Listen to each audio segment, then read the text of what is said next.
Hi friends, good morning. Welcome to my channel dream property. So first time చూసే వాళ్ళైతే subscribe చేయండి, bell icon click చేయండి. So మంచి మంచి వీడియోస్ అన్నీ మీకు రిపీటెడ్గా వస్తూ ఉంటాయి. So now coming to the property details. So ఈ ప్రాపర్టీ మనకి Anakapalli to Anandapuram 6 lanes highway అడ్జసెంట్లో రేబాక దగ్గర వస్తుందండి.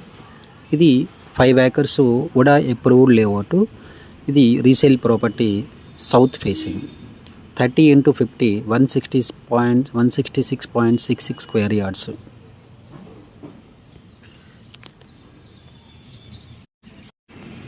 ఇది ఈ ప్రాపర్టీకి బ్యాంక్ లోన్ కూడా వస్తుంది మనకి ఇది. సో ఇక్కడే ఆల్రెడీ ఒక 10 members వరకు కూడా కస్టమర్స్ ప్లాట్స్ కొనుక్కొని ఇల్లు కట్టుకొని రెసిడెన్షియల్కి ఇక్కడే స్టే చేస్తున్నారు. ఇది చాలా వెరీ నియర్గా ఉంటుంది మన హైవేకి. అండ్ కొత్తగా ఏదైతే